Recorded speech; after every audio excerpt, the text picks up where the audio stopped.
جو रहनुमाई करने वालों पर वार करे वही बादशाह होता है। एक मुसाफिर जंगल में अकेला चल रहा था। रास्ता खो गया था, प्यास भी लगी थी और भूख भी। इसे दूर एक छोटी सी झोंपड़ी नजर आई। वहां पहुंचा तो देखा कि एक दरवेश खामोशी से इबादत कर रहा है। मुसाफिर एक तरफ बैठ गया। जब दरवेश फारिग हुआ, मुसाफिर ने नरमी से कहा, मैं एक ताजिर हूं। रास्ते में डाकुओं ने मेरा काफिला लूट लिया। मैं जान बचा कर भागा और यहां पहुंचा हूं। दरवेश ने कहा, बेटा तुम यहां रह सकते हो, ये जगह महफूज है। एक दिन दरवेश इबादत में मसरूफ था कि मुसाफिर ने देखा बर्तन खाली है। इसने सोचा मैं ही पानी भर लाता हूं। वो बर्तन उठाकर जंगल में चला गया।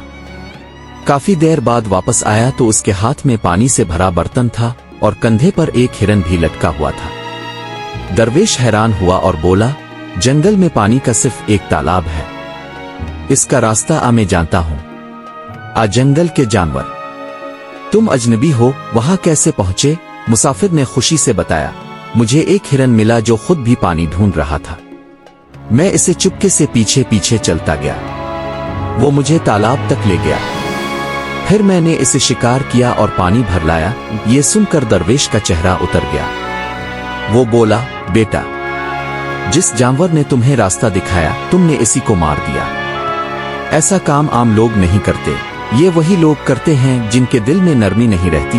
बादशाह शहजादे ए मुसाफिर चौंक गया, अपने से ही पहचाना, मैं वाकई एक शिकस्ता बादशाह हूं। मगर अपने कैसे जाना? दरवेश ने कहा, जो रहनुमाई करने वालों पर वार करे वही बादशाह होता है। ये सुनकर मुसाफिर खामोश हो गया और पहली बार इसे अपनी गलती समझ आई।